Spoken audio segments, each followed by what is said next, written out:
श्री शिवाय नमस्तुभयम दोस्तों। आप सभी लोग जानते हैं कि 15 दिसंबर 2224 यानी रविवार को पड़ रही है मार्गशीर्ष महीने की पूर्णिमा तिथि। और दोस्तों, यह वह पूर्णिमा तिथि है जो मार्गशीर्ष महीने में पड़ने वाली सबसे बड़ी तिथि है, क्योंकि यह रविवार के दिन पड़ रही है और इसका बहुत ही बड़ा और विशेष महत्व होता है। पूज्य गुरु जी ने कहा है कि अगर कभी भी मौका लग जाए और मार्गशीर्ष महीने की रविवार पूर्णिमा तिथि को पड़ जाए तो आप लोगों को एक छुटकी हल्दी वाला उपाय तो अवश्य ही करना चाहिए।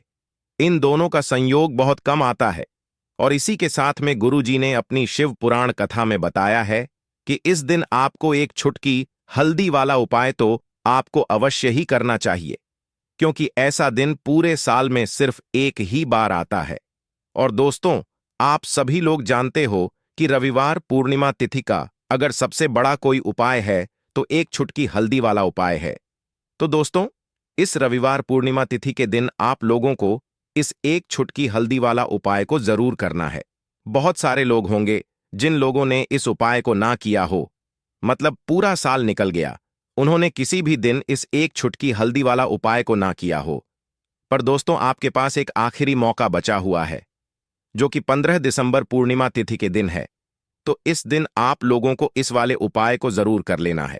भले ही आपने पूरे महीने भर इस उपाय को ना किया हो, पर अगर आपने इस मार्गशीर्ष महीने के रविवार पूर्णिमा तिथि के दिन अगर इस वाले उपाय को कर लिया तो आपको इस उपाय को करने का वह फल मिलेगा जिसकी आपने कभी कल्पना भी नहीं करी होगी। इसीलिए आप लोग इस वाले उपाय को एक बार जरूर कर लेना है, ताकि आप लोगों के हाथ से यह मौका ना जा सके और आपको इस उपाय को करने का फल मिल सके।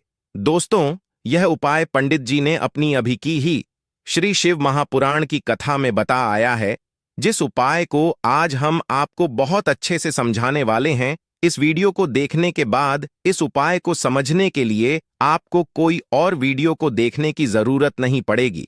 तो चलिए दोस्तों, उपाय को शुरू करते हैं। देखिए, यह इस मार्गशीर्ष महीने के रविवार पूर्णिमा तिथि के दिन यह इतना खास होता है, इतना महत्वपूर्ण होता है। देखा गया है कभी कभी बड़े बड़े पूजा पाठ अनुष्ठान से जो मनोकामना पूर्ण नहीं होते, वह मार्गशीर्ष महीने के रविवार पूर्णिमा तिथि के दिन एक छोटे से उपाय करने से ही आपकी मनोकामना पूर्ण हो जाती है। और बहुत सारे लोगों ने इस उपाय को किया भी है और उनको इस उपाय को करने का फल भी जरूर मिला है। अगर आप लोग भी इस उपाय को करना चाहते हैं तो आप इस उपाय को पहले अच्छे से समझ लेना, सुन लेना, उसके बाद करना। आपको इस उपाय का फल जरूर मिलेगा। और इस उपाय को कर लेने से आपके घर में चाहे किसी भी प्रकार की दुख और समस्या क्यों ना चल रही हो, आपको उसका कारण भी नहीं पता है कि भाई यह समस्या किस कारण से चल रही है। उसका कुछ भी कारण हो सकता है, जैसे पितृदोष हो सकता है या किसी भी तरह का मंगल दोष भी हो सकता है। तो इस दिन आप लोगों को यह वाला उपाय कर लेना है। यह एक ऐसा उपाय है जिस उपाय को अगर किसी विशेष दिन पर किया जाए तो भाई उस विशेष दिन का जो है वह तो हमें मिलता ही मिलता है, पर हमने उस दिन पर इस उपाय को किया है तो हमें उससे भी बड़ा फल मिलता है, और फल बहुत जल्दी मिलता है, क्योंकि आप इस उपाय को बहुत ही बड़े और विशेष दिन पर कर रहे हो। तो चलिए अब उपाय के बारे में बात करते हैं, लेकिन उससे पहले आप लोगों को यह जानना आवश्यक है कि आखिर यह उपाय किस समय करना है, किसको करना है और कैसे करना है। तो चलिए हम आगे आपको वीडियो में एक एक करके बता देते हैं।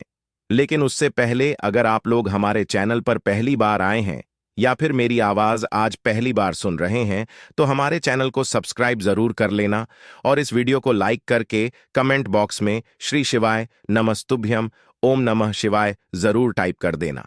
तो दोस्तों, इस एक छुटकी हल्दी वाला उपाय को हमें इस रविवार पूर्णिमा तिथि के दिन कैसे करना है, किसको करना है, किस समय करना है और कहां पर करना है, ये सारे सवालों के जवाब आपको इस वीडियो में मिल जाएंगे। और जो ये वीडियो देखेगा भाई, उसको एक छुटकी हल्दी वाला उपाय जरूर करना चाहिए, क्योंकि इस दिन एक छुटकी हल्दी का भी बहुत ही बड़ा और विशेष महत्व होता है।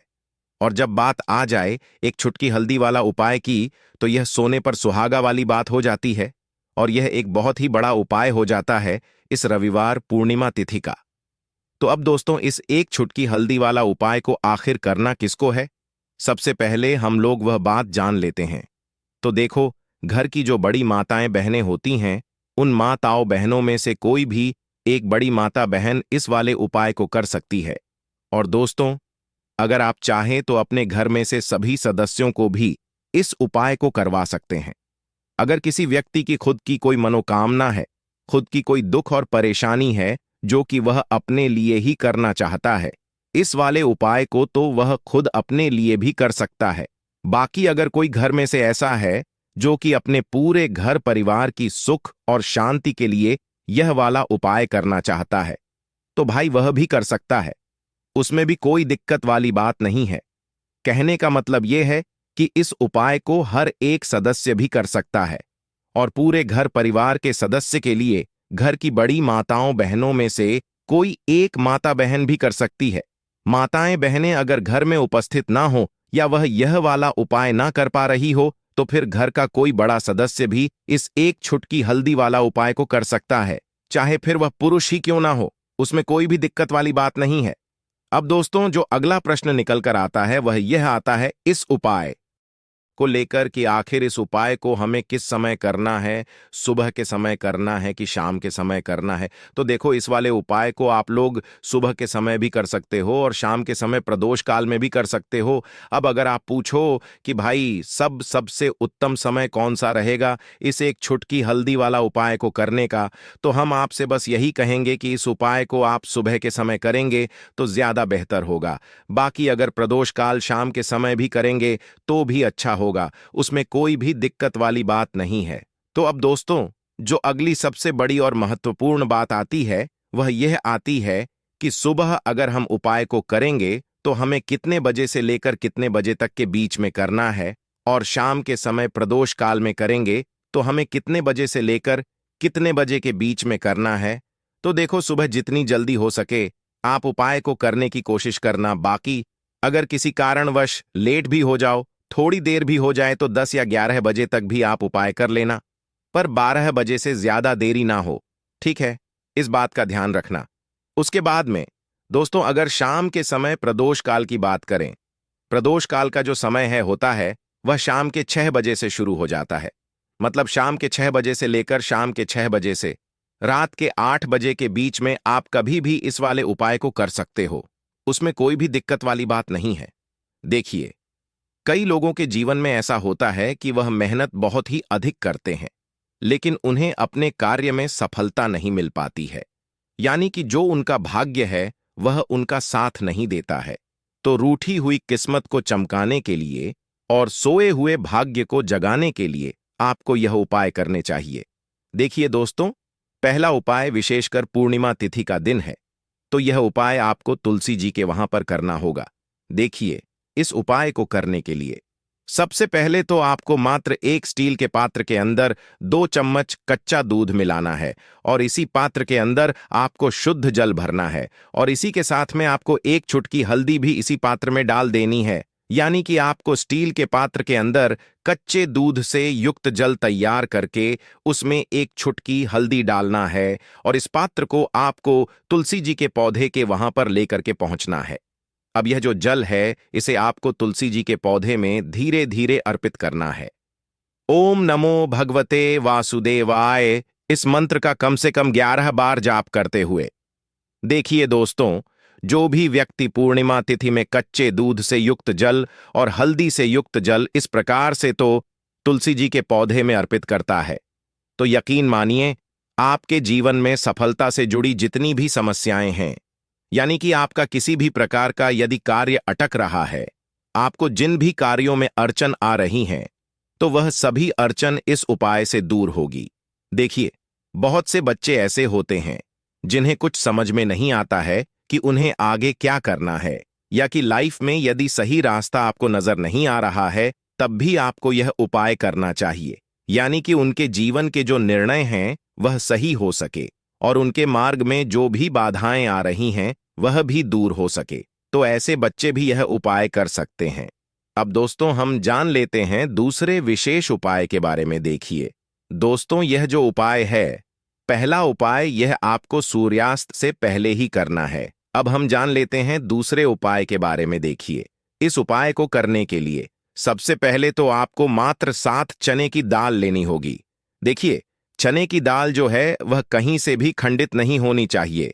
इस बात का आपको विशेष ध्यान रखना है। देखिए, कल है पूर्णिमा तिथि का पवित्र दिन और चने की दाल को शास्त्रों में स्वर्ण के समान बताया गया है।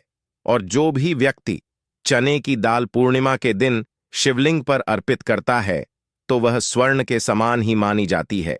यानी कि यदि वह स्वर्ण अर्पित नहीं कर सकते हैं और चने की दाल ही अर्पित कर देते हैं तो उनका जो भाग्य है वह चमक उठता है और दुर्भाग्य जो है वह दूर हो जाता है। तो इस प्रकार से आपको 7 चने की दाल लेनी है। इसी के साथ में आपको एक तांबे के पात्र के अंदर शुद्ध जल लेना होगा और इसी के साथ में आपको एक स्टील की कटोरी के अंदर 1 से 2 गुड़ के टुकड़े भी लेने हैं। अब देखिए दोस्तों, सबसे पहले तो आपने जो उस कटोरी के अंदर गुड़ के टुकड़े डाले हैं उनमें आपको थोड़ा सा जल मिलाकर के गुड़ से युक्त जल तैयार कर लेना है। अब देखिए, आपको यह सभी सामग्रियां लेकर के भगवान शिव के मंदिर में पहुंच जाना है। देखिए, मार्गशीर्ष महीने की पूर्णिमा तिथि पर इस उपाय को आप सुबह से लेकर के शाम तक किसी भी समय में कर सकते हैं। देखिए, सबसे पहले तो आपके पास जो चने की दाल है उसे आपको आपने जो गुड़ वाला जल तैयार किया है उसमें डाल देनी है। देखिए, जब भी आप यह चने की दाल गुड़ वाले जल के अंदर डालेंगे तब आपको बृहस्पति शवर महादेव का स्मरण करना है। देखिए, जब भी आप बृहस्पति शवर महादेव का स्मरण करते हैं तो इससे आपका जो गुरु ग्रह है वह मजबूत होता है और गुरु ग्रह यदि मजबूत होता है तो आपको अपने भाग्य का साथ मिलता है। यानी कि जो भी कार्य आप कर रहे हैं निश्चित ही आपको उसमें सफलता मिलती है। अब देखिए, आपने जो गुड़ वाले जल के अंदर चने की दाल डाली थी उसे आपको शिवलिंग पर अर्पित कर देनी है। जो भी व्यक्ति पूर्णिमा तिथि के दिन चने की दाल इस प्रकार से शिवलिंग पर अर्पित कर देता है उसकी जो किस्मत है वह चमक उठती है। देखिए, चाहे आप किसी भी प्रकार का व्यापार कर रहे हैं तो आपको अपने व्यापार का स्मरण करना है और आपको यह जो चने की दाल है